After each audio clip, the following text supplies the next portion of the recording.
All right. Hello, everybody, and welcome back to another episode of People Pleaser. We got a live studio audience here on TikTok. We're vacillating between like 250 and 300 people. Got a nice little crew here going. And if you are watching on YouTube, this is the new and improved video version of the podcast. Been doing a video version of this podcast on my channel for a while now. I'll link the playlist to all the past episodes in the comments. If this is the first time you're ever watching an episode of People Pleaser, welcome to it. Welcome to the show. Been doing it for a while. In fact, since it's November of 2024, this is the 5-year mark. I started this, I'm not sure. I want to say November 19th was the first episode of People Pleaser in 2019. I might be wrong on that date, but it was 2019 in November when the first episode of this podcast came out. So it's been 5 whole years doing it. And yeah, I might as well just say the intro now. From a Blanket Fort recording studio in a 1-bedroom apartment in North Hollywood, this is People Pleaser, and I am Austin Archer. Welcome to it. People in the chat keep popping in on our digital studio audience and saying, how are you doing? Are you okay? How are you feeling? And the answer to all of those questions is like bad and no, I'm not okay, and I'm feeling not well. Yeah, as I'm recording this, it is Thursday, November 7th, and here in the United States of America, we are getting ready to have Donald Trump be our president again. I've worked as hard as I could. I could always say that I could have done more.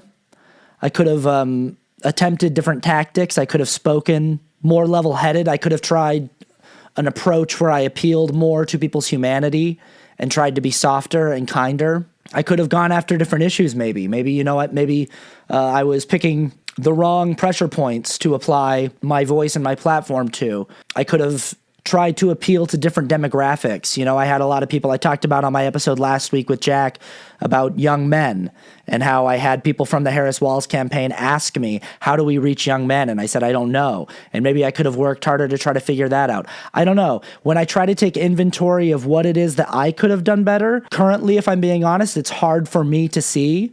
That's not me saying I couldn't have done anything better. Of course I could have. I'm just not sure from this vantage point or at this point what I could have done. And I definitely don't want to fall into the trap of making it my own personal fault that that somehow there was a discrepancy of about 14 to 16 million votes between the 2020 election and the 2024 election, resulting in not only an electoral victory for Donald Trump, but a popular victory. For the first time, a Republican presidential candidate won a popular victory in the 21st century. It's the first time that's happened.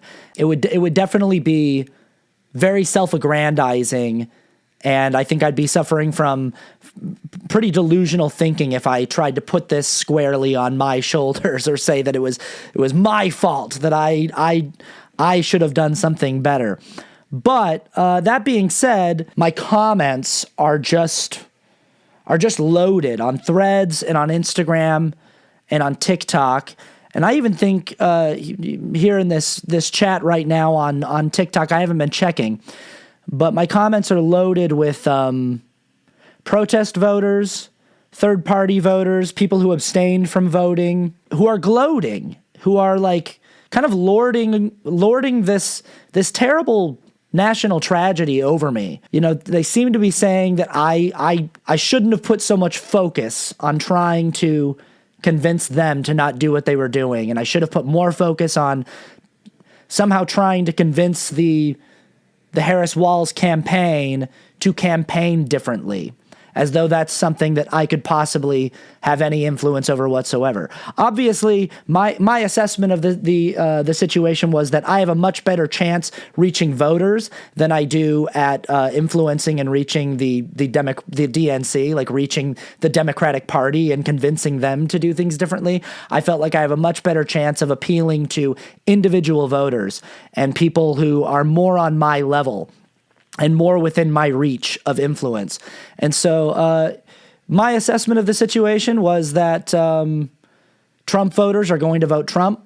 There's nothing I'm going to be able to do to dissuade them from that.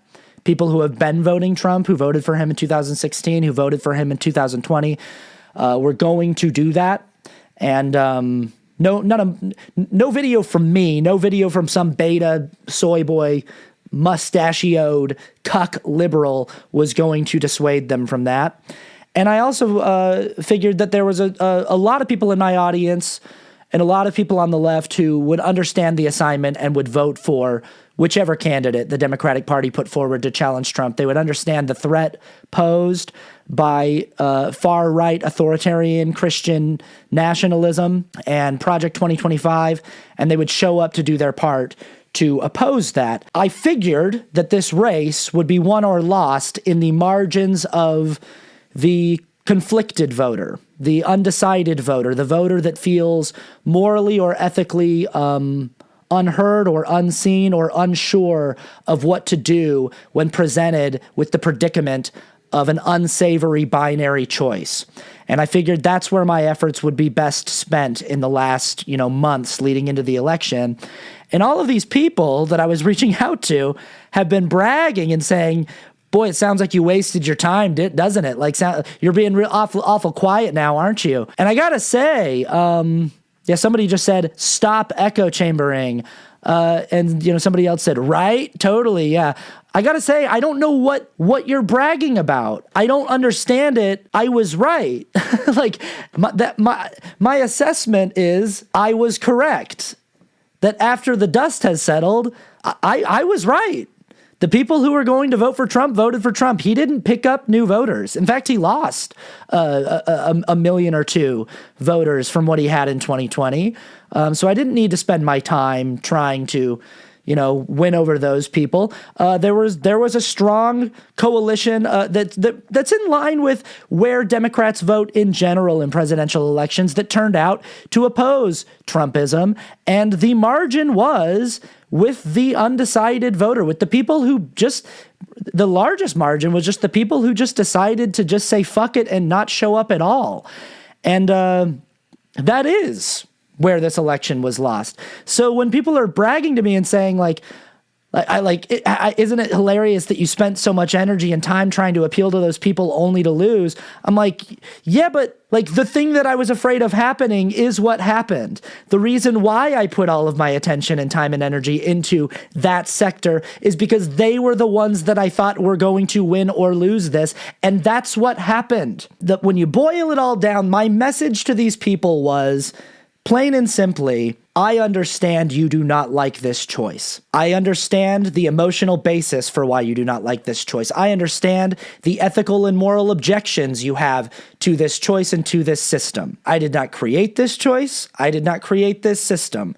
I did not personally appoint Kamala Harris as the Democratic candidate. I did not personally create the two-party system or the establishment powers of the Democratic Party and the Republican Party. I was born into it the same as all of you were. However, it is the reality that in November, the choice that is going to be in front of you is going to be Kamala Harris or Donald Trump. That is the choice. Whether you want a different choice or not, whether you want better options, whether you're fed up with the two-party system is irrelevant. It does not matter. The option will be him or her. And that was my goal, is to impart to these undecided people, totally get it, totally get that you've got your objections, that you've got your hangups, totally get that you want a better option that represents your values better, and you feel like you should be entitled to that option, totally get that you want the Democrats to do a better job coming after your vote specifically and saying what they need to say or doing what they need to do to earn that vote, totally understand all of that. At the end of the day, doesn't fucking matter. In November, it's going to be her or him. And you have the opportunity, you have the power as a voter to make sure it's not him. And that was my message. And now these people are gloating to me about the fact that it's him, but that's what I said would happen. I said, if you do not help us, if you do not help us do this, it will be Donald Trump. So yeah, I don't really know what these people think that they're getting at when they flood my comment sections bragging. I don't know what you're bragging about. I don't know what you think you've won. I don't know what you think, other than just being able to be like, ha ha, the result you wanted, Austin, didn't happen. And it's like, okay, yeah, but neither did the result you wanted. You know, if your sticking place was Gaza, then your sticking place just got fucked. Your moral sticking place just got blown to shit.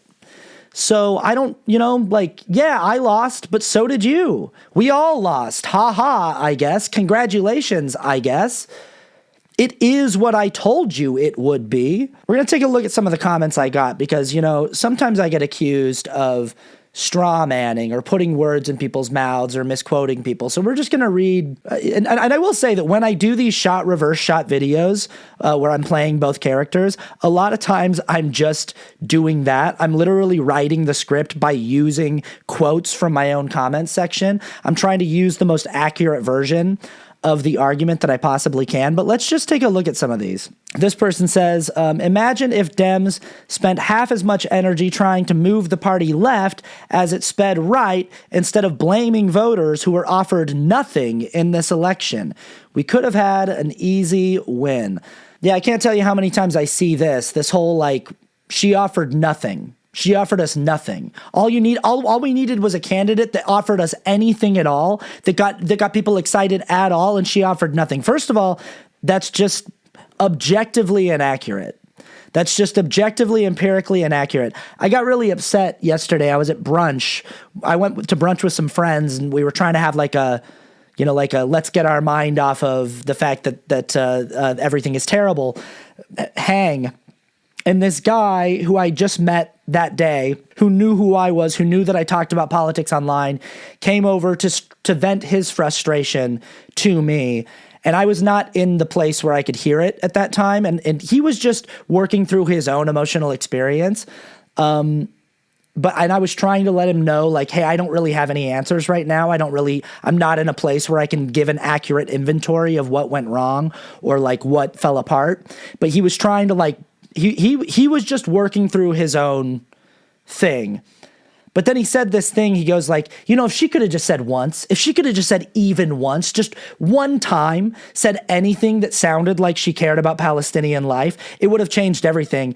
And I just was like, she did say that, man. And he goes, what? I never heard her say that. And I got so mad so fast, and I'm not proud of this. I apologize profusely to this man, but I slapped the table and I said, she said it on fucking live TV on the debate. She said it so many times. I can show you so many clips of her saying that she wanted to fight for the dignity and the safety and the freedom of the Palestinian people, that she wanted to establish a two-state solution that honored the safety and the dignity and the freedom of the Palestinian people and their right to self-determination. She said that so many times. And it wasn't fair to this man that I jumped down his throat because he was the receptacle in that moment for all of my frustration for every single person who I heard say that or who wrote a comment like this in my comment section. If she could have just offered us anything at all. This person says, blaming voters who were offered nothing. You weren't offered nothing. I did a show the other day with Forrest Valkai. We did a live stream, and I really liked the way he put it. He said, with Kamala Harris, the worst case scenario is status quo, is things don't change. So that's essentially being on where the offer is nothing, where nothing changes, nothing gets better, nothing gets worse. And that's the worst case scenario that is on offer with that candidate, very bottom end of the spectrum. The best case scenario with Donald Trump is that everything gets worse. Every single issue you care about gets worse. So even at worst case scenario with Kamala Harris, you can't honestly say that you're not being offered anything. You're being offered the chance to stave off the best case scenario with Trump, which is that everything is worse. So even if the offer on the table is nothing, no new things, everything remains the same, that is objectively better than the other option in this binary scenario. The best case scenario with this other guy is that every single issue you care about is going to get worse. Every single person you care about is going to be less safe. That is the best case scenario. And the worst case scenario with Kamala is a little bit more of the same, except that, and that's just on the low end of the spectrum. But she was offering you something. She was offering people in your tax bracket a tax break, more child credits, more housing credits. She's not going to dissolve the ACA without a replacement healthcare plan in place so that millions of people lose their healthcare. She's not threatening mass deportation of 25 million migrants. Only one of the two candidates on offer has said anything even remotely regarding the Palestinian people as being deserving of dignity and protection and freedom. Only one of the two. Now, you might not think that's sufficient. You might not believe her when she says that. But she said it. That's something. She didn't just get up and say, guess what, fuckers? I got nothing. Peace. The way that people talk about her in such a disingenuous way, the way that they talk about this campaign like, you didn't offer us anything. It's like, you were offered so much. Let's read another comment. This person says, so you're really going to blame the people who sat out, not putting any responsibility on the candidate who ignored what voters asked for? Same thing, right? So first of all, the question, so you're really going to blame the people who sat out? Fuck yes, I am. Are you kidding me? Absolutely, I am. 1000% So you're really gonna blame us for just letting Trump become president again? Yeah, that's how that literally works. In a two-party system where you have the voting power to make sure that he's not president and you choose to not use that voting power and to watch as he becomes president again, yeah, that's your fault. Rather than to blame the candidate who didn't listen to voters. And again, this is the other thing. This is why I slapped the table at brunch, because so many voters were saying all we needed from her was just to hear. We just needed to hear the word ceasefire. So we're like, okay, she said ceasefire. She said it so many times. Okay, well, what we need to hear the word arms embargo. Okay, Biden-Harris administration just threatened an arms embargo. Well, that's not good enough. That's just lip service. Well, guess what? That's what a fucking campaign is. A campaign is lip service. You know who else had lip service? Jill Stein and Cornel West and Claudia de la Cruz. They had lip service.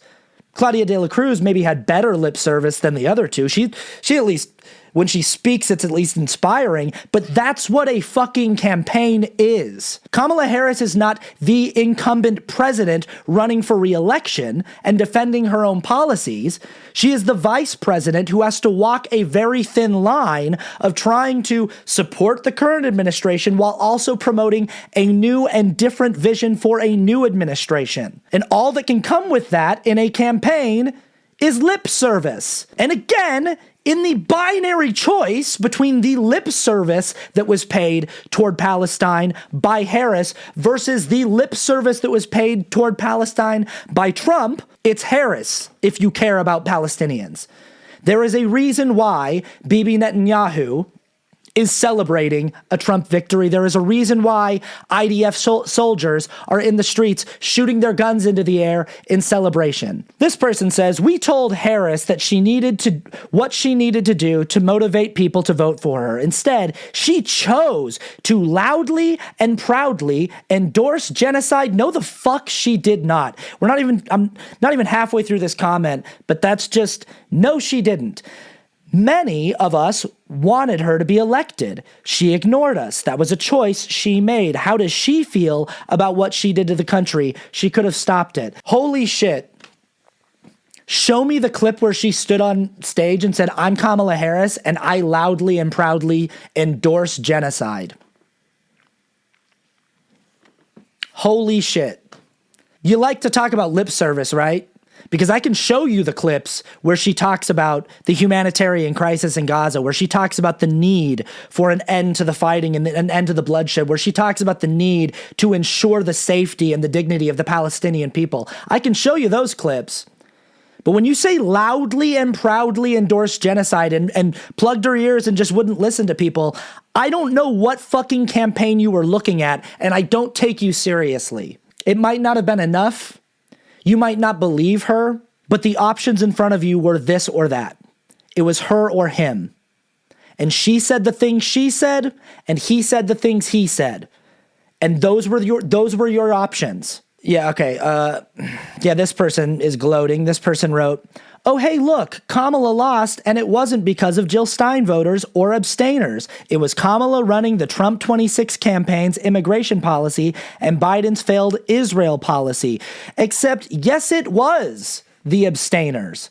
It was only the abstainers. It's so crazy to come to me gloating about this and be like, oh, hey, look, it wasn't because people abstained. And it's like, actually, it literally was. It actually literally was. If half of the people who abstained had showed up, she would have won. This is the problem, is this idea that like it's on her for not running a stronger campaign. No, it's on you for not understanding that regardless of how you feel about the campaign that she's running, the choice is what it is. It doesn't fucking matter if you feel like you were owed a stronger campaign or a stronger candidate. It doesn't matter. That was the candidate. And she's not the candidate because I wanted her to be the candidate. She's not the candidate because Austin Archer called up the DNC and said, make it Kamala Harris and don't listen to what anybody else says. She was the candidate because that's how these things work.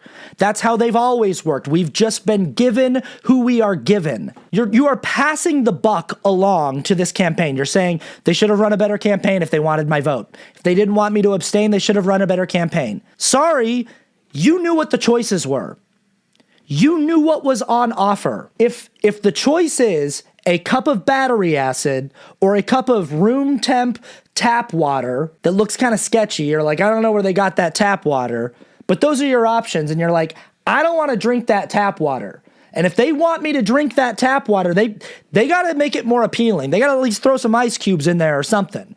I don't know, put a little like umbrella in it, little spritz of lemon. Maybe then I'll drink the tap water. And it's like, nope, it's room temp, tepid, sketchy looking tap water or a cup full of battery acid. Those are the two options. And you're like, I got to be honest. I mean, I think we're going to get the battery acid and it's going to be your fault because you could have put a lemon in that water. You could have put a lemon in that water. And I'm just saying, if you wanted me to drink the water, you could have put a lemon in there and maybe some ice cubes. That's all I'm saying. But the other option is fucking battery acid, you dipshit. It doesn't matter that you want something else. It doesn't matter that your favorite drink is Coke Zero with a little bit of like peach syrup. It doesn't matter that you wanted a Jack and Diet or a gin and tonic. It does not matter. The options that you were offered, the options on the table were battery acid or room temp, tepid tap water. And you made the choice to go with the battery acid. And you can say, no, I made the choice to stay home. And we told you collectively what that means. You don't get to opt out of this trolley problem. The reason why so many people talk about the trolley problem during elections, the reason why people talk about triage, the reason why people try to give you so many analogies like the one I just did with the battery acid and the tepid water is to try to get it through to you what the reality of a binary choice looks like. And that's also why people call you petulant and childlike, is because this is like a parent dealing with a toddler and trying to explain to them, you don't get chicken nuggets. What we have is grilled cheese or Cheerios. And the kid keeps saying chicken nuggets, chicken nuggets, chicken nuggets. And it's like that, trying to impart to a 3-year-old, you will not eat food. You will be hungry if you cannot bring yourself to eat grilled cheese or Cheerios. Except in this case, as an adult, it's literally poison versus not poison. And we couldn't get you to do it because you were like, she should have given me a better thing. I wanted a better option. Well, you didn't get one. You got the thing that we all told you were going to get. Harris or Trump. And the result is what we told you it would be. You were not right. You did not make some kind of message. You did not change the world. You did not challenge the duopoly. You sure as fuck didn't get your precious 5% you were trying to get. You didn't even get 1%. God, oh my God. Is this the maddest I've ever been on the podcast? Might be. Whew. This person says third-party voters exist because the other two parties truly lost them. I can never in good conscience vote for Trump, but it's Democrats that truly lost me. I'll never vote for either major party again. This is why I spent months focusing on this demographic and trying to convince this demographic that you can't say, I will never vote in good conscience for Trump. I can't do that, but I also can't vote for the Democrats. That is not an option you have in a two-party system. In a binary choice, that is not an option you have. I think psychologically, the reason why people have a hard time grappling with the reality of binary options is because we live in a spectral world. And what we are increasingly learning about, especially as progressives and people on the left, is that so many aspects of our lives and our identities are spectral.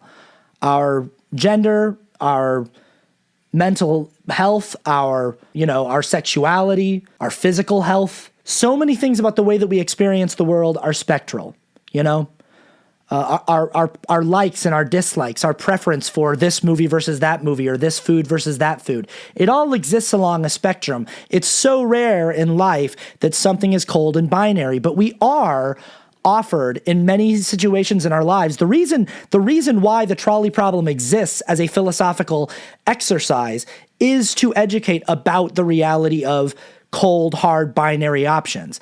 And that can be hard for us in a world where we're like, no, I can fine tune. We're increasingly in a progressive world, we can fine tune our experience to, I have this specific gender expression, or this specific sexuality expression, or this specific, collection of diagnoses that describe my experience with mental health or physical health. And everything is on a spectrum. And I'm somewhere in that spectrum, and that's where I sit. And we get a much better understanding of ourselves and our place in the world and our relationship to the people around us. And because of that, we naturally want a spectral experience politically.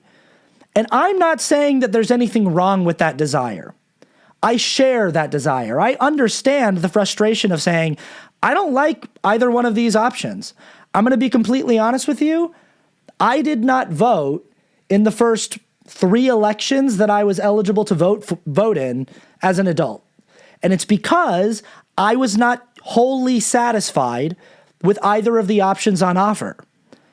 I wanted a very specific thing, and I felt like if neither one of these people is the thing that I'm looking for, then my vote should be I pick neither of them. And I felt really confident about that vote. I felt really justified in that vote. I felt really like this makes sense. Like they're giving me 2 options. I feel like that's inadequate.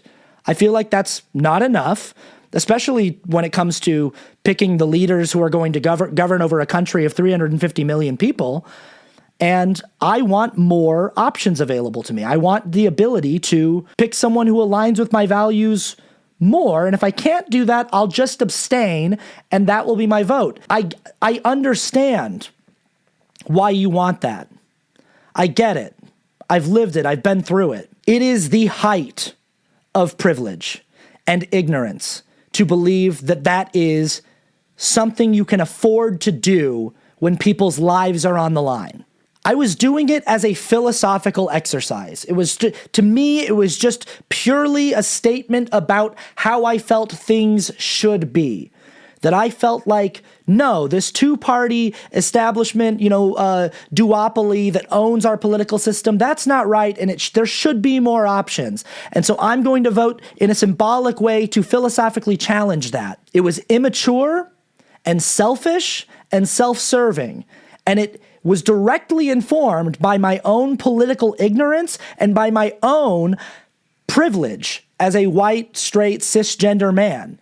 As someone whose life would not be on the line from whatever decision was made, I had the luxury of saying, neither one of these is really fitting specifically with me. And I think that it's important that I challenge this system and I push back on it. There's a reason why Black Americans overwhelmingly turn out and vote for the Democratic Party. And it's not because they're stupid. It's not because they've been tricked by the Democratic Party. It's because their lives are at stake. There's a reason why People from pretty much every marginalized community turn out and vote blue. And it's not because they've been tricked. It's because they don't have the luxury of making some kind of philosophical protest gesture. It is a matter of life and death. This person says, vote shaming has never worked. Why are you blaming voters instead of the candidate? Because the voters are the ones who have to pick between the two candidates. That's it. One thing I haven't talked about yet on this podcast, on this episode, is just the glaring double standard and hypocrisy that exists. And obviously voters on the left, people who are in my audience, people who are frustrated, people who abstained, people who voted third party will agree with this. But the fact that the Republican Party can run the most unqualified, terrible, awful human being imaginable for the most important job in the world, a 34-time convicted felon, a person who openly mocks disabled people, a person who had a hate rally just weeks before the election, had comedians on stage calling Puerto Rico an island of garbage. He himself, in his first presidential campaign, said that Mexico just sends rapists and drug dealers and the worst people imaginable over the border, and somehow still polls well with Latino men. That's the, I will say I was going to look at some demographic breakdowns on this episode, and I don't think I'm going to, because there's nothing really to learn from them. They pretty much go the way that we expected them to go. The only one that I look at and go, what the fuck, guys, is Latino men. What the fuck, guys? White people did what white people do. We were just under 50% of us voted for Harris. About 45% of us tried to be decent, but white people, and we represent the largest demographic in the voting bloc. So there's a lot of power there. Yeah. The candidates are the candidates. You can whine about wanting a stronger candidate or wanting a stronger campaign from the candidate, but also that's crazy to do in a world where Donald Trump is the alternative. It's insane to be looking at the campaign that Donald Trump just ran and say, she should have ran a better campaign than that. She did. She ran a campaign that was 100 times stronger than the Trump campaign. She ran a much, much, much stronger campaign than the Trump campaign. Could she have ran a better campaign? Sure. Could everyone always technically do better than they did? Sure.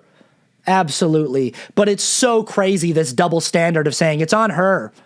She needed to be a stronger leader. She needed to be a better candidate. She needed to run a better campaign. Better than Donald Trump? Because that's the goal. The only person she needs to run a better campaign than is her opponent. And if she does that, then she earns your vote in a binary situation. Because if you don't vote for her, if you say not good enough, then that means Donald Trump wins. And you know how I know that? Because that's what just happened. This is no longer a hypothetical. You can no longer say, no, that's not. Yes, it is. Yes, it is. Because here we are. Learn this lesson.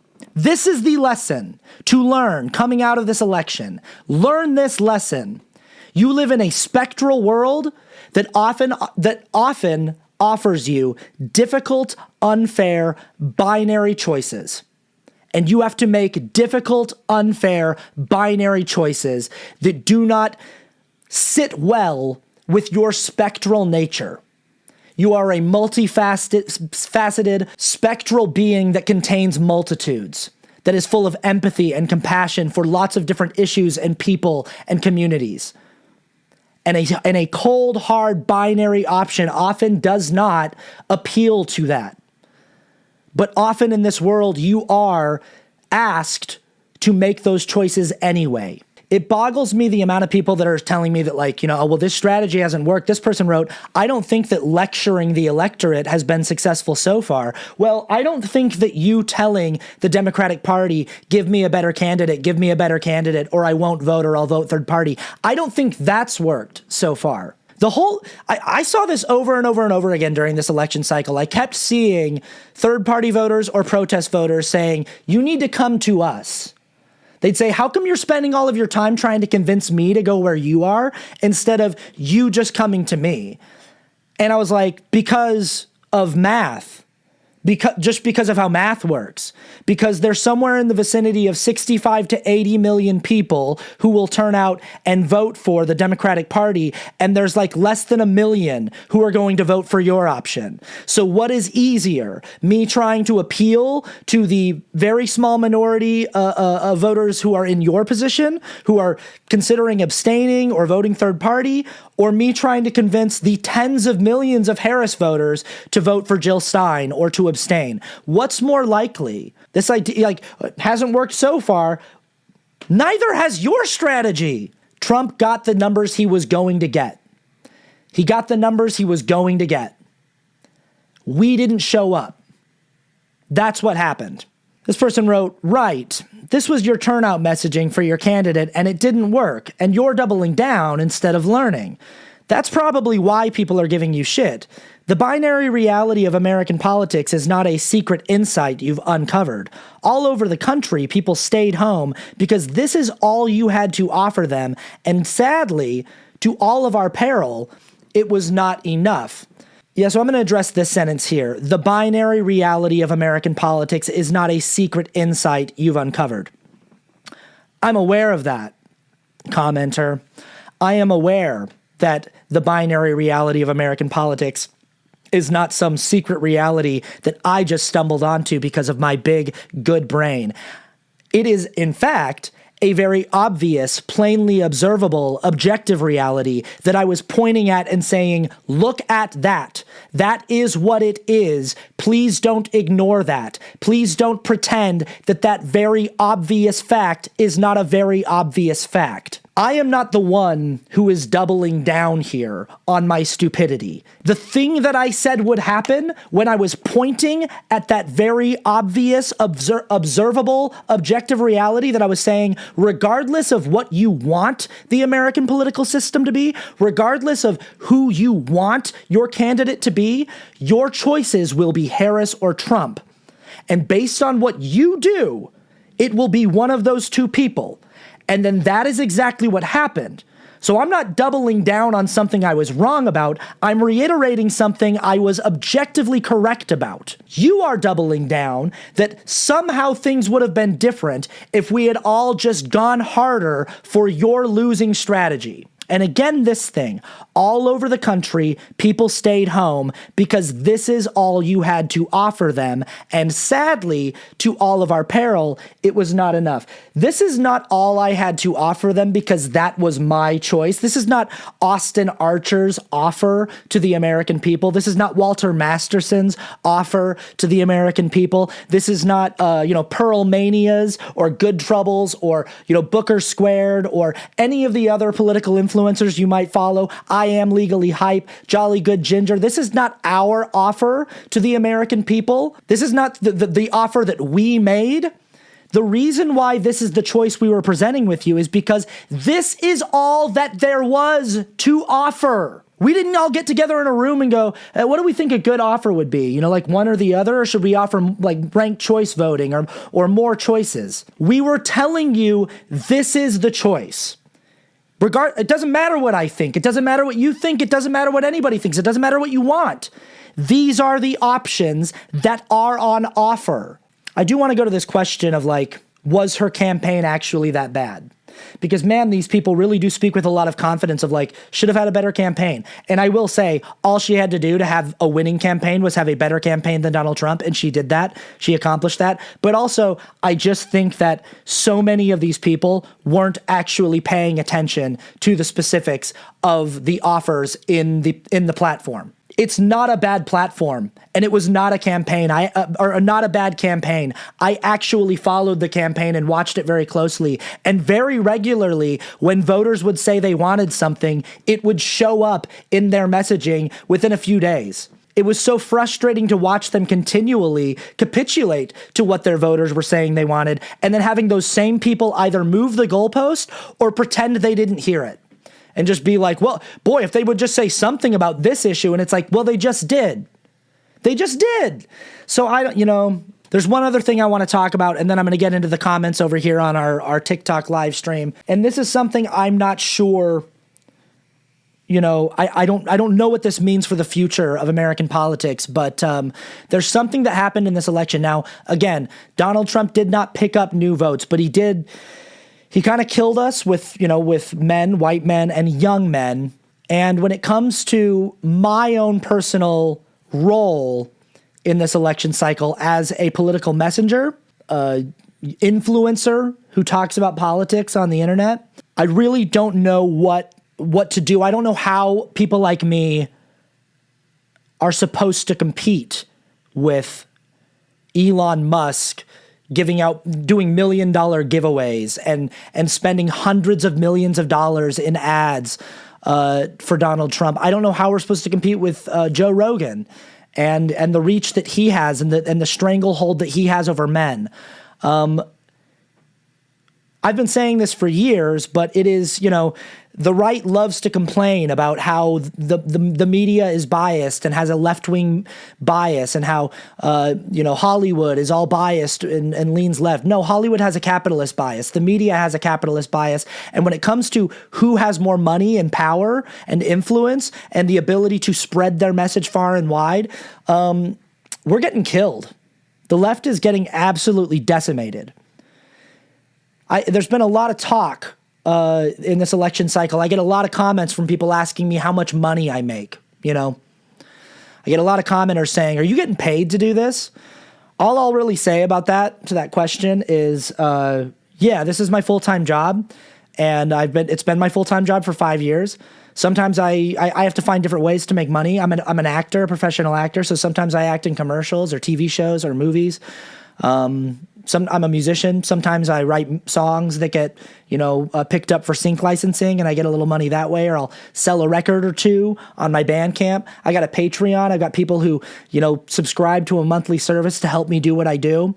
And I do brand deals with my social media platforms. And also, as a political commenter and a person who advocates for socio-political issues, occasionally third-party nonprofits and political activist organizations will reach out to people like me and sponsor a video or two. And that's all I feel required to say about that. People wanted to treat it like it was some kind of scandal, like they'd stumbled upon some kind of hidden truth.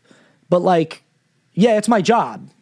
It's what I do for work, and we find ways to pay our bills. But as I say in the intro of this show, from a blanket fort recording studio in a one-bedroom apartment in North Hollywood, that's not a lie. I live in a one-bedroom apartment where I can barely afford the rent. Tim Pool lives on a compound in a mansion and gets paid hundreds of thousands of dollars to repeat Russian propaganda. Everyone thought that they were uncovering some kind of bombshell, discovery when they found out that some of us make money from time to time. Very little money, I'll add. The vast majority of the work that I do when it comes to political advocacy and messaging is free. What I'm doing right now is free. My podcast I do for free. The vast majority of videos I produce I do for free. Most of the time that I'm making politically charged videos, I'm doing it for free. The only times I ever am able to get any money whatsoever is during midterms and during elections. And the videos that I do are the tamest videos I make. It's the tamest takes imaginable. And they're things that I say for free every single day. It'll just be a video of me being hey, we should have safe legal access to abortion. We should have common sense gun safety legislation. And people act as though I'm getting paid hundreds of thousands or millions of dollars to spread vaccine misinformation or something. I'm doing this with cheap equipment out of my bedroom. And I have been doing it that way for 5 years, barely scraping by. And the majority of people I know who do this work are the same. We're not getting rich. They're not dumping hundreds of thousands of dollars. They're not dumping truckloads of money into our bank accounts to make us push propaganda. They're paying us a little bit of money from time to time to say things we already say for free so that we can afford to keep doing that work for free.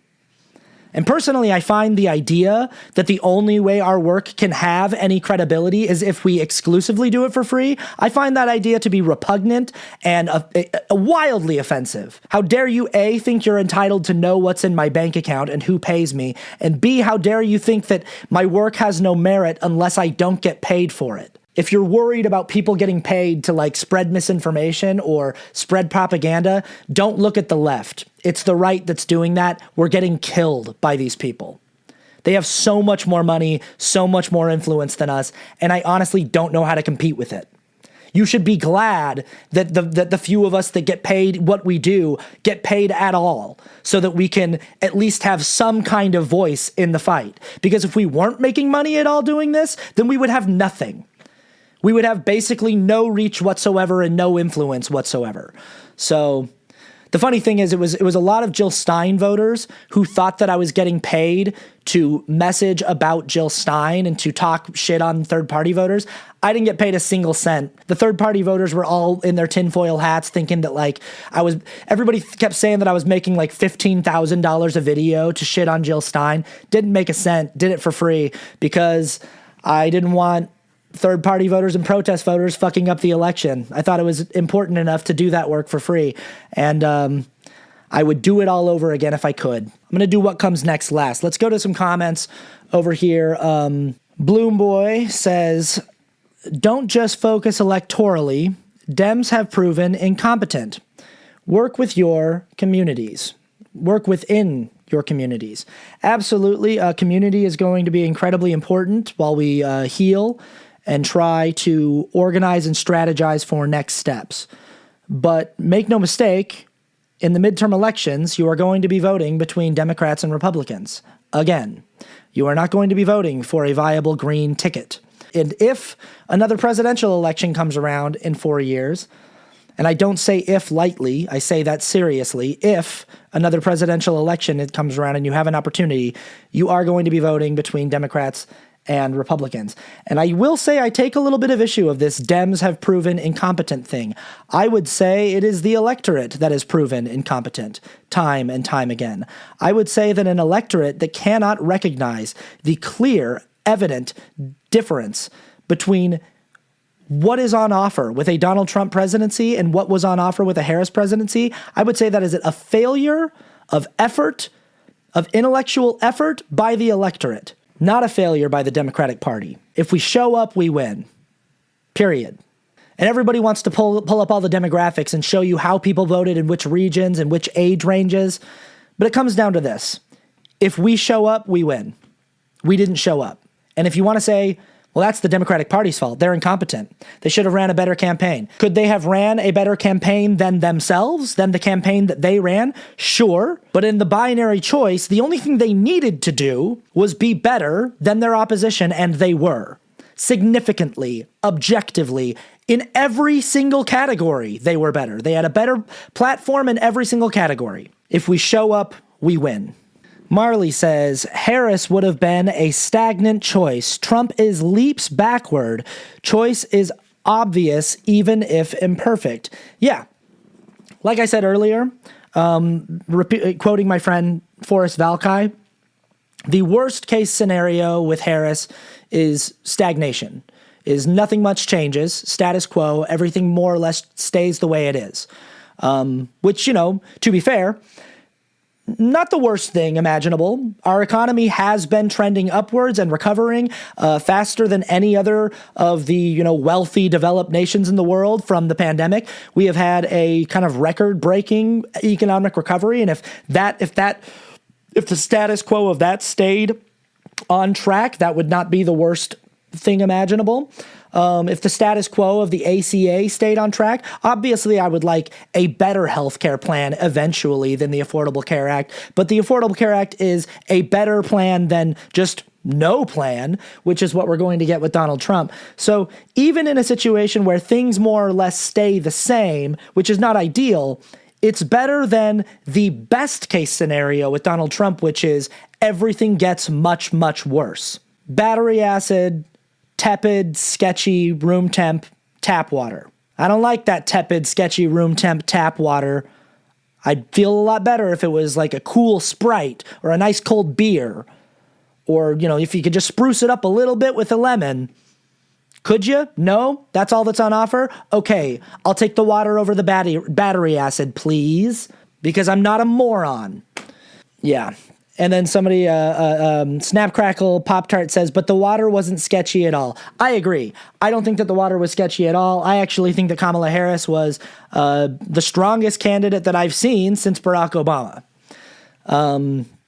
I think she was a stronger candidate than Hillary Clinton and a stronger candidate than Joe Biden. COVID had a record turnout of voters because of we were in a global crisis, a global emergency.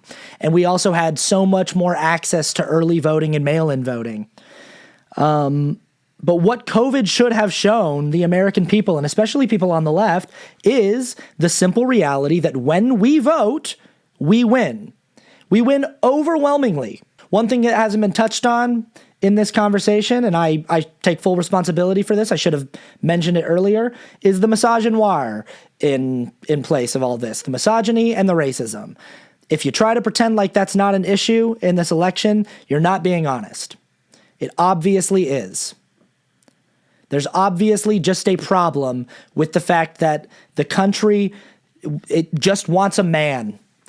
It could be the worst possible man imaginable, a man who has been held liable for sexual assault, a man who lies with every breath that comes out of his body, a man who just is disgusting and foul in every single way, who has conned every person he's ever been in business with, who every major business he's ever been a part of has failed, a man who is objectively just embarrassing and not cool and gross and repugnant, is better than a woman.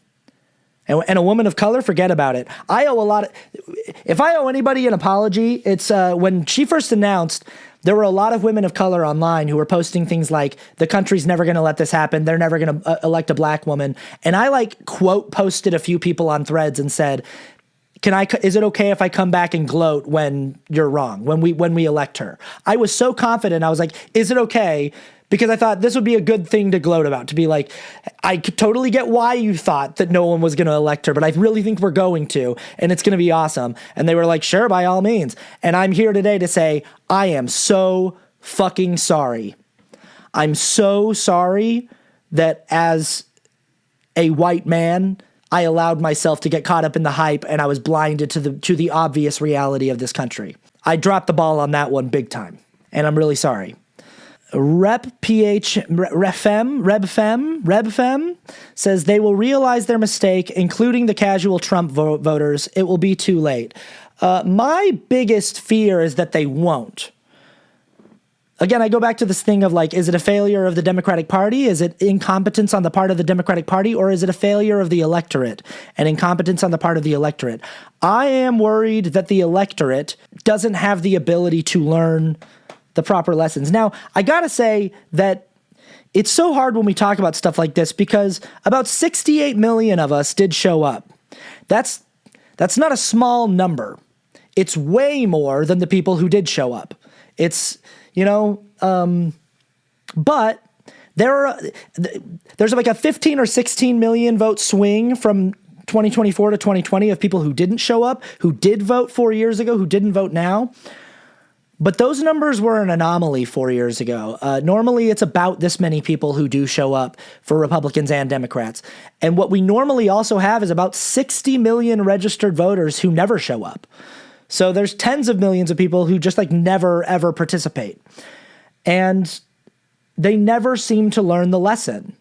It always seems to be the same people en masse showing up, the same people who refuse to not vote third party, the same people who refuse to not abstain, and the same people who are going to vote red or vote blue, no matter what the case is. And so when you say they'll realize their mistake, I don't know. I remember when Trump was first elected in 2016, there was this trend going around on Twitter that was called Trump regrets or Trump grets or something. And it was Trump voters who were posting the reasons why they regret voting for Donald Trump. And it was very cathartic because we all got to share those around and go oh, they get it. They get it. They get how they fucked up. And then in 2020, he basically pulled the same numbers that he did in 2016. Nothing really changed. The only thing that changed is that there was just record turnout for there was this record repudiation in the Democratic vote.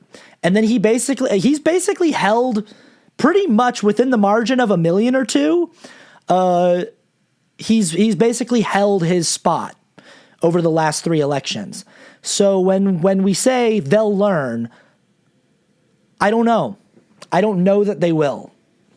And it makes everything I do feel very, I feel incredibly small today.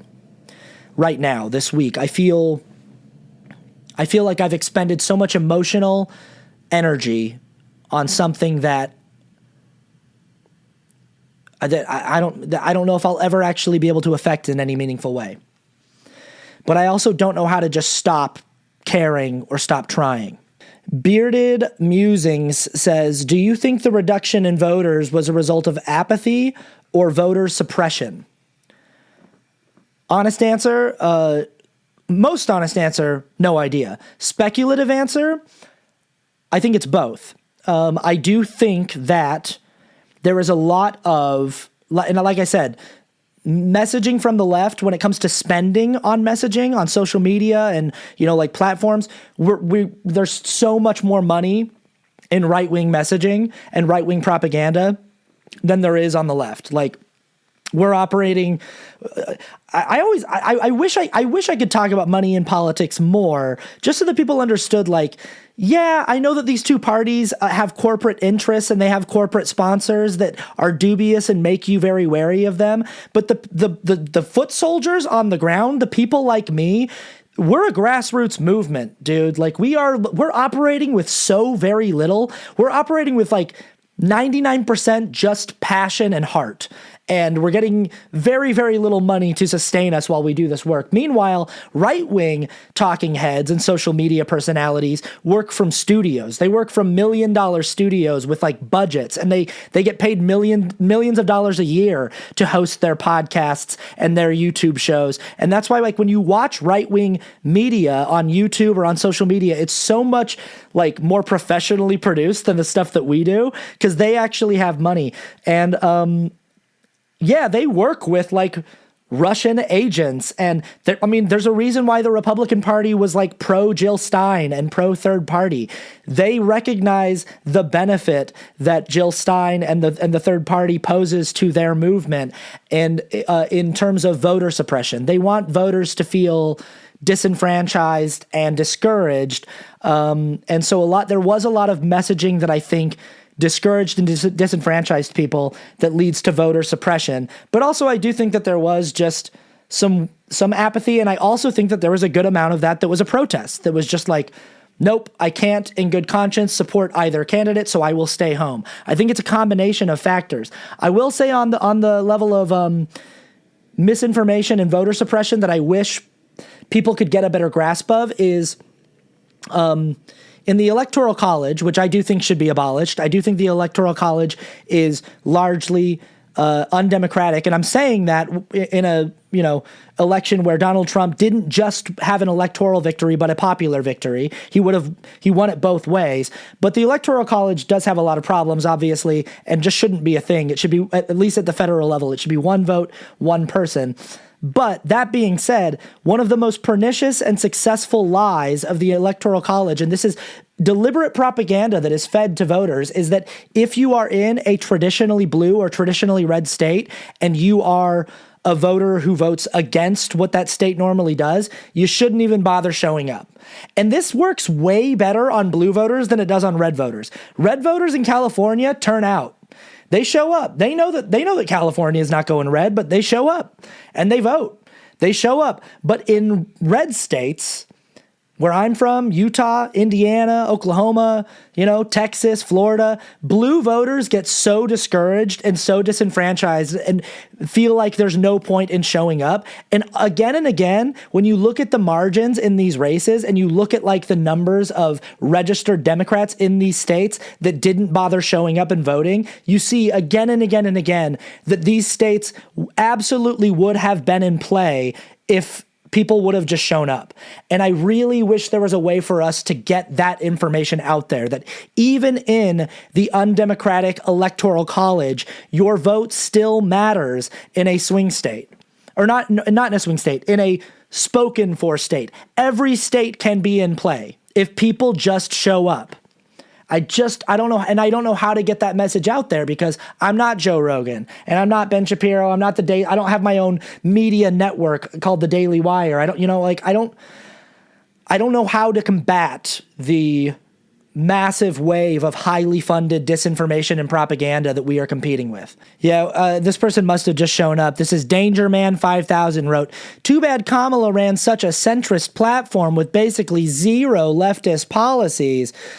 Boy, leftists really overestimate their own influence in the voting bloc. Did you see the numbers that leftist protest voters polled at? Less than 1%. Did you see that? Like adding Jill Stein together with De La Cruz or Cornel West, that it was like less than 1%. Did you see that? And you think that entire campaign should have been catered to that less than 1%, and that would have made it successful? Also, this idea that her entire platform was catered to try to like woo Republican voters. It was progressive policies up and down on that platform. Taxing giving a higher tax rate to the highest tax bracket. That's a left policy. That is a progressive policy, not a conservative one. Giving tax breaks to low-income families and housing credits and family credits, entitlement programs. Those are social programs. Those are socialist programs. Those are leftist programs. Those aren't conservative programs. Those aren't conservative policies. Saying that she's going to try to find a two-state solution that honors the dignity and the safety and the self-determination of the Palestinian people. That is not Trump's position on that issue. So not only are you not only is it stupid to think that if she had just sold out and just gone as far left as possible, that would have somehow resulted in better numbers, because you don't actually have that big of an influence. She would have lost tens of millions of votes if she had done that. You overestimate your actual poll and your actual influence. But also, the platform was progressive. It wasn't progressive enough for you. And so you allowed one of the most totalitarian, fascist, ultra far right Christian nationalist platforms in the history of American politics to win because her platform didn't cater to you enough. I don't know how to educate you. I don't know how to get it through. I just don't know how to do it. I don't know how to get you to see it. Yeah, Jabronius just said, genocide is a very hard line to cross. One hell of a single issue, right? Yeah, okay.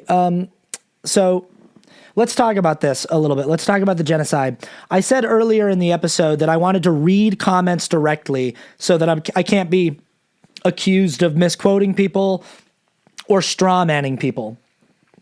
Oftentimes when I make my reverse shot videos, whether it's me doing a third party or protest voter and the other person is like representative of me, or a Trump voter and the other person is representative of me, whoever I'm making fun of in that video, whoever I'm calling out in that video, they show up in my comments to be like, this is a straw man. And they don't know what a straw man is. Like, the similarities between third party and protest voters and Trump voters are so many. It's crazy. There's so many similarities. But this is a big one, is that like, you don't know what a straw man argument is. A straw man argument is when I intentionally misrepresent your position to make your position seem weaker than it actually is so that I have an easier time contending with it. That's what a straw man is. A straw man isn't just like when I do like a character that's based on you and the character is unflattering and you're like, I don't like how that character makes my position seem stupid. It's like, if I'm not inaccurately characterizing your position, then it's not a straw man.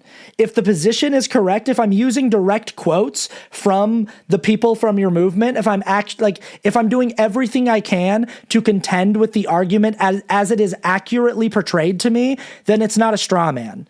The way I act in the scene, the caricature might be less than flattering, but I'm not making your position weaker to have an easier time contending with it. Now, the reason why I say this is what you are doing here when you do this thing, and this is just again and again and again with you people, when you do this thing where you're like, wow, I guess, genocide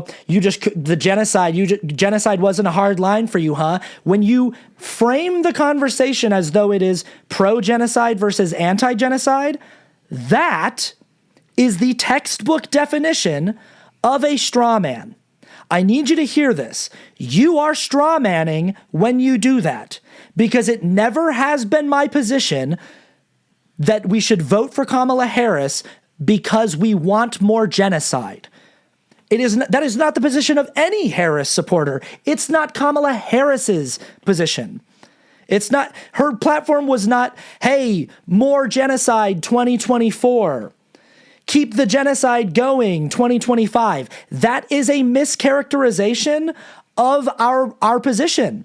And it's an intentional mischaracterization. You're doing it on purpose to make our position seem less defensible, and so that you have an easier time arguing for your own position. But that is not what the actual parameters of the conversation are. It is not pro-genocide versus anti-genocide.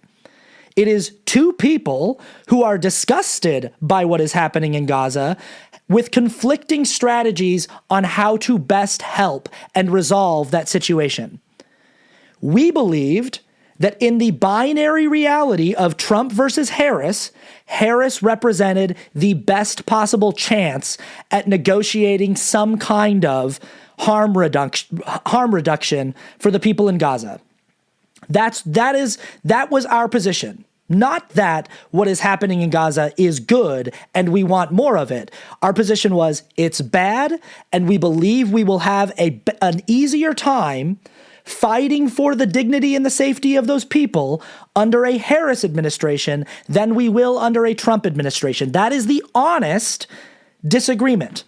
So if you want to engage with the argument and the conversation in an honest way when it comes to the genocide in Gaza, you need to explain why you believe that a Trump administration is better for the people in Gaza than a Harris administration is, because those are the options on offer.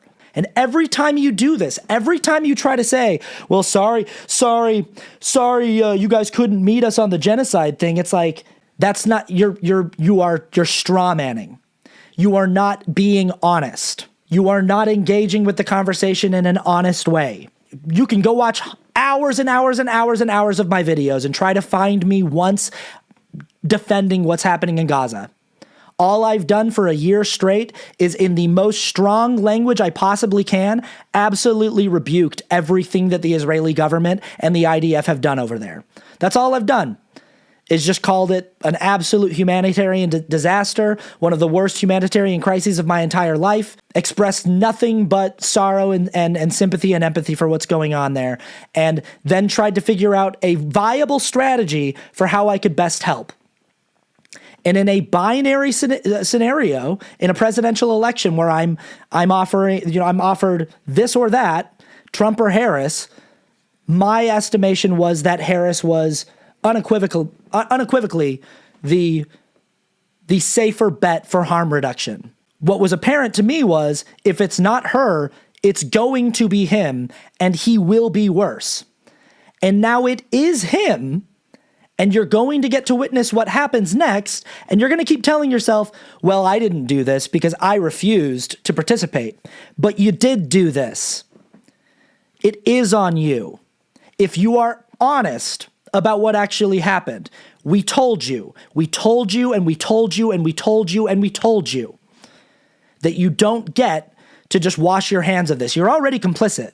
Your tax dollars are already over there. We all don't like it. I don't like it just as much as you don't like it. But when it came down to what are we going to do about it, we had an idea of what we could do, and you said nothing. You said, I don't want to do anything. And that's what's honest. That's what's true about that topic and about that issue. You had an opportunity to do something, and you chose to do nothing. Yeah, I love this too. Amelie just said, who's it getting worse for? It's already worse for them. This is the other... as long as I live, I don't know if I'll ever fully understand this all year long, that people could not wrap their heads around the idea of an already horrific situation becoming worse when that's what they were already witnessing. So let me, just a little bit of history for you. The situation that you have been watching live streamed into your brains for the last year, this awful, horrific genocide that's been taking place in Gaza, it did not start happening after October 7th, 2023. This has been happening every single day you've been alive.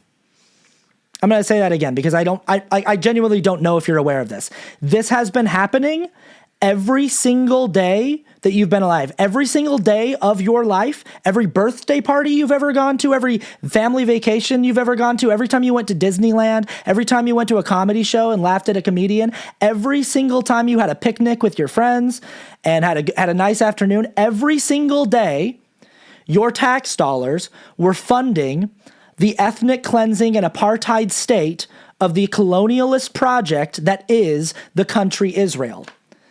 Every single day of your life. It has been happening since longer than you've been alive. Life over there for Arab people, for Palestinian people, has been a nightmare for a very, very, very long time.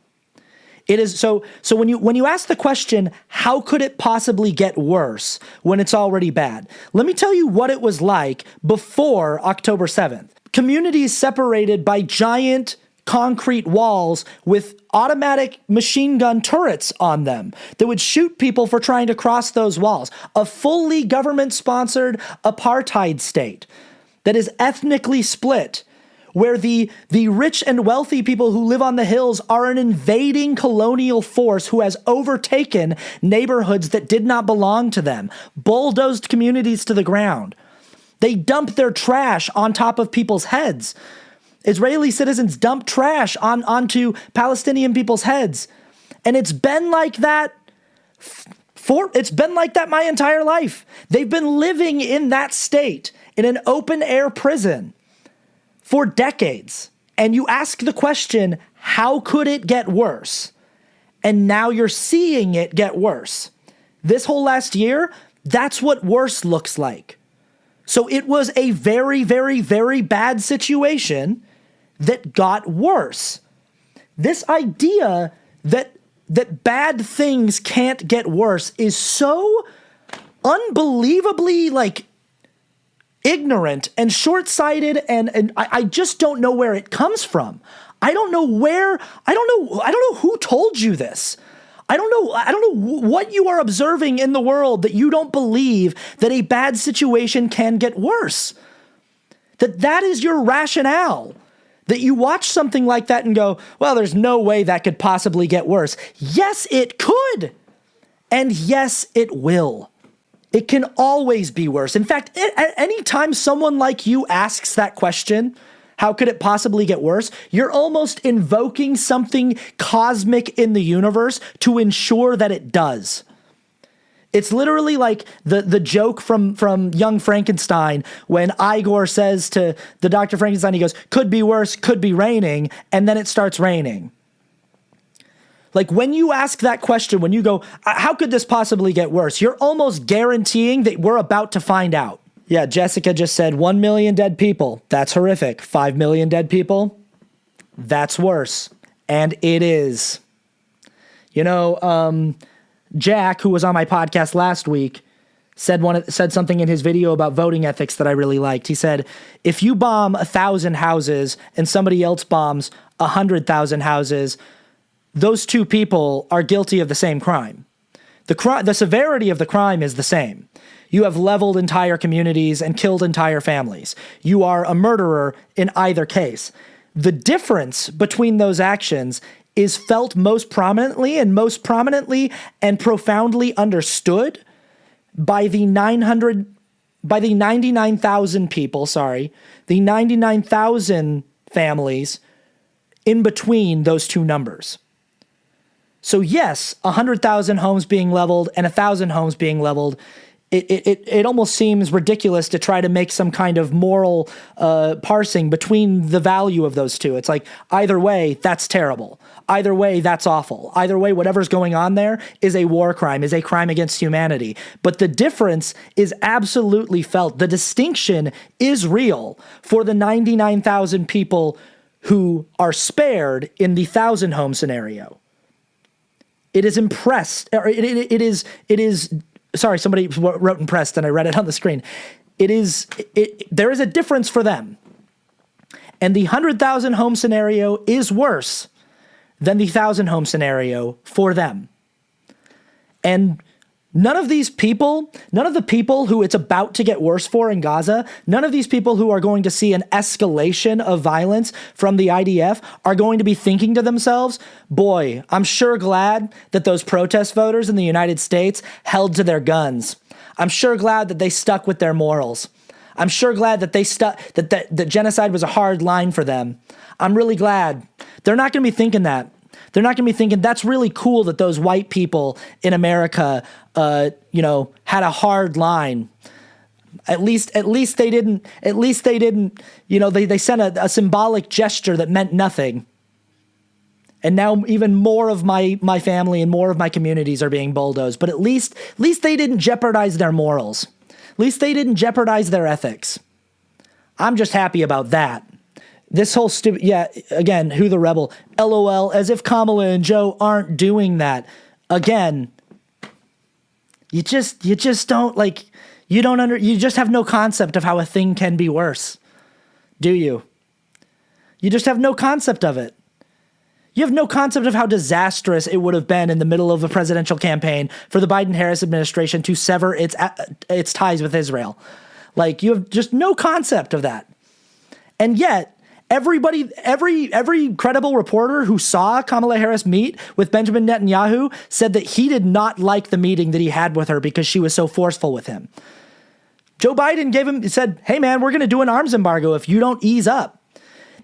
Benjamin Netanyahu is celebrating because Trump won. Why do you think that is? Because there is a better scenario for him to do the things that he's doing, and there is a worse scenario for him to do the things that he is doing. And the fact that you're just like, I don't see a distinction is just the most privileged, ignorant bullshit. Listen, I obviously don't have a lot of hope on offer today, and I'm sorry for that. I was even trying earlier today to think, well, I lived through the first Trump administration, but then I was like, yeah, but that's because I'm lucky and I exist in a privileged identity. And a lot of my friends in more marginalized identities and communities aren't going to be as lucky, especially this time around when he has even more power. So I don't know. I don't know what to say. The lesson I hope everybody can learn by the time midterms roll around is that sometimes in life you have to choose between two things that you don't want to choose between. And you have to just make a value judgment of which one of those things leads to the least possible harm being done. You have to sit down and you have to make a difficult choice that might not sit with your spectral identity and your spectral nature. It might not sit well with your empathy or your sense of right and wrong or justice. Often in politics, you have to make strategic choices. It's often not that you're getting to choose something that really excites you or something that you feel really strongly about. It's often that you're trying to prevent catastrophic outcomes. If we can't learn this lesson, if we can't figure this out, that we have the numbers to win, we have the numbers to get the policies that we want, we have the numbers to achieve progress, we win when we show up, we lose when we don't. If you're in my comments right now and you're gloating and you're bragging about how, oh, look how your strategy didn't work, it fell apart. I don't think you understand what you're doing. This is not good. You didn't win. Nobody won. We all lost. We lost bad. We lost tragically, drastically. The people you claim to care about lost. The communities you claim to fight for and advocate for lost. The people you drew hard lines for lost. Everyone lost. And at the end of the day, it really is quite simple. They lost because of our inability to just do what was necessary, to just show up. Our personal self-righteous ego was more important. We just wanted to be right, you know? We wanted to be right more than we wanted to be useful. To the 67, 68 million of us out there who did our jobs, thank you. Thank you for using your voices. Thank you for using your power as a voter. Thank you for showing up. Don't stop showing up. When you have an opportunity to, don't stop showing up. Don't let the lesson that you learn from this be that showing up doesn't work. The lesson is that showing up works. What happened is we didn't show up in big enough numbers. Keep showing up. All right. People Pleaser is written, edited, hosted, and produced by me, Austin Archer, with original theme music, also by me. You can find more of my music by going to austin-archer.com or austinarchermusic.bandcamp.com. Patreon.com/AustinArcher is a great way to support my show, support my channels and what I do here and the work that I do here. Like I said earlier in the show, I operate on a shoestring budget, so I really do appreciate every single one of my Patreon patrons. Thank you so much for your support in helping this remain work that I can do. I appreciate you all. Thank you for your time. Thank you for your comments and your feedback in the chat today. Thank you for the support. I've been getting so many messages over the last few days. I know I'm engaging a lot with the detractors and with people who have the dissenting opinions, but our chat has been full of so much support. The chat right now is going off with so much support, so much love. My DMs on Instagram the last few days have been just packed with people sending such encouraging messages and just saying thank you. And I really, really do appreciate that. It means a lot to me. So thank you for those. They're helping to get me through and to keep fighting. So we'll see you all next time. Till then, take care of yourselves. Take care of each other. All right. Love you. Bye-bye.